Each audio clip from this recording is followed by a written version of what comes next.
Hey guys, today's video is on my new leaf cutter colony. You may know that I won this colony from the Ant Antics Christmas giveaway.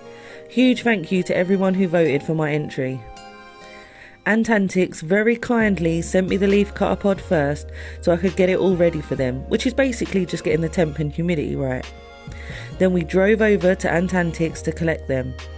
You can have them posted, but I decided to collect them. While at Ant Antics, I was able to grab myself some armata. How freaking epic are these spiky ladies?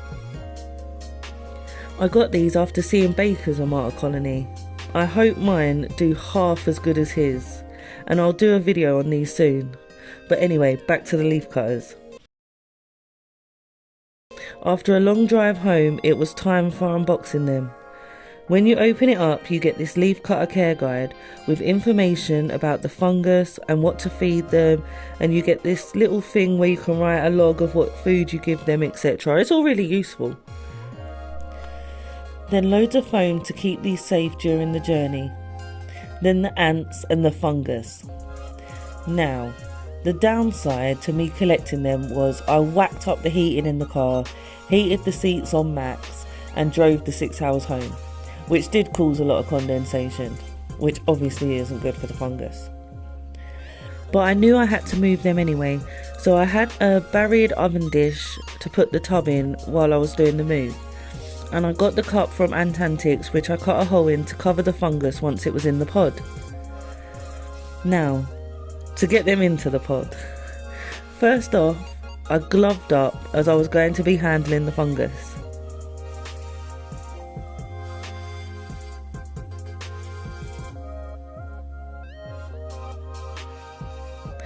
And then I had many attempts of going to pick it up and bottling it.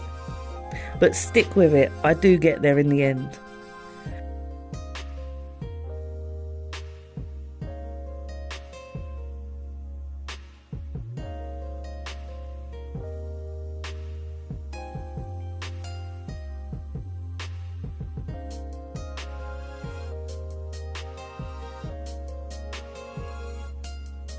Once the fungus was in, I moved all the workers one by one.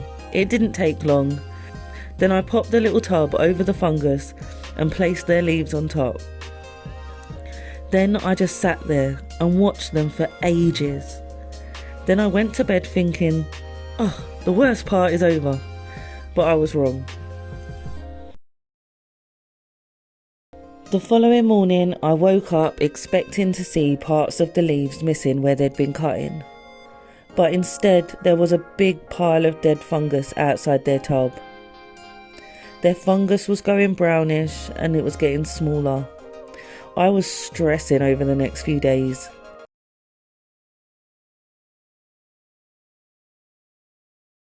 Things were getting worse and worse. The fungus was getting more and more brown and smaller as it was dying and being removed by the workers and put on the trash pile.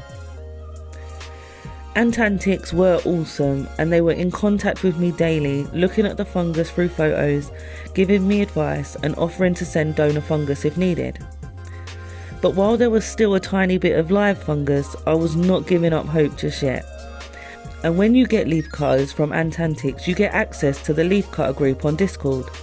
And that was great, having the support of all of them lovely people who knew about fungus and how to explain everything, and they were really great to have on hand, and even just for moral support, because they'd all been through it before, like when you have that crash at the beginning. They still wasn't cutting. I was trying everything. PJ Ant sent me some rose petals to try, and they wasn't interested. He suggested almonds, and they did take to them more than anything else I'd offered them. I was trying loads and loads of different leaves. I was even trying pre-cutting them for them. I was literally trying everything and anything I could think of. I tried washing the leaves with bottled water instead of tap water, in case they didn't like my tap water. I even tried driving inland, because I live on the coast. I thought maybe the leaves have been in the salty sea air too much, but they just would not cut any leaves at all. the lovely Antimatters offered to send me some of his leaves. Huge thank you to Antimatters. Now, I wasn't holding my breath with these brown dried leaves, but I was willing to give anything a try. I put them in and they didn't seem fussed, but a few hours later I could see missing bits from the antimatter leaves. Ant Antics had said they were going to send me some donor fungus on the Monday, but Sunday night I checked and I could see fresh growth behind the brownish dead fungus. I was absolutely buzzing, over the moon. I messaged Ant Antics straight away to confirm, and they agreed that that was good news and we could both see the live fungus, and I wasn't imagining it. So I put the donor fungus on hold, because what's the point of me disturbing another colony for mine if mine could do this on their own?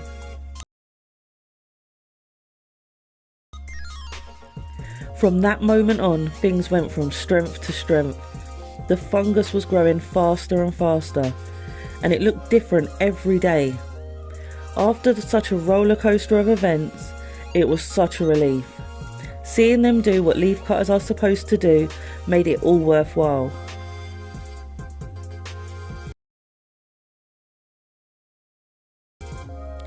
The leafcutters were becoming less and less fussy about what leaves they would cut, but their definite favourites currently are dandelion, the dried leaves from antimatters, and some rosebush leaves. I absolutely love seeing the fungus change colour and get more and more healthy. As you can see here, the fungus has doubled in size. Watching them cut and carry the leaves is mesmerising. Just look at them go. Once they start cutting, they don't stop, cutting perfectly curved lines to remove the piece of leaf they want. It is so different to feeding protein and having to deal with dead roaches and feeder insects. It's such a nice change being able to give leaves instead of bugs. Kinda like giving the messers seeds, but this is much more instant gratification.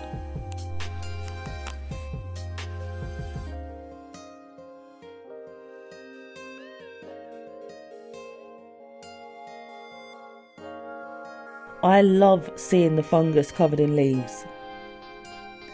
How cool is it seeing them snip, snip, snipping, then carrying their loot back home? And as you guys may have noticed, it takes me so long to get a video out that they have grown even more since I started filming this. And here they are today. The difference week by week is crazy. I know you can slow or stop their growth by limiting their food, but I won't be doing that anytime soon. At the moment, I'm really enjoying seeing them cut as many leaves as they want and grow the fungus. I think once they halfway fill the pod, then I'll come back to the idea of stabilising their growth. I want to say a huge thank you to Ant Antics for these awesome ladies and all the support you've given me throughout. And a huge thank you to the leafcutter crew and every single person that has helped me along the way, including PJ Ants, Antimatters, Anty Enclosures, Pro Geek, Geo, Elijah, Sid, and of course the Ant Antics team. And I've probably missed others, but literally everyone has been so awesome. And don't forget, if you get yourself some leaf cutters from Ant Antics, you have access to all these support groups too. Well, that's all for this video, and at this point I realise I've forgot some key things I should have mentioned, like I'm keeping them at 24 to 25 temp and 99% humidity, and that I'm heating them with a heat cable wrapped around the pod attached to a thermostat.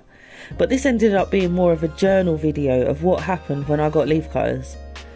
I will definitely be featuring these again soon, especially when the fungus fills the cup so I can remove it and get some clearer pictures. Which at this rate isn't going to be too long. Anyway, as always, thanks for watching, take care, stay safe, bye!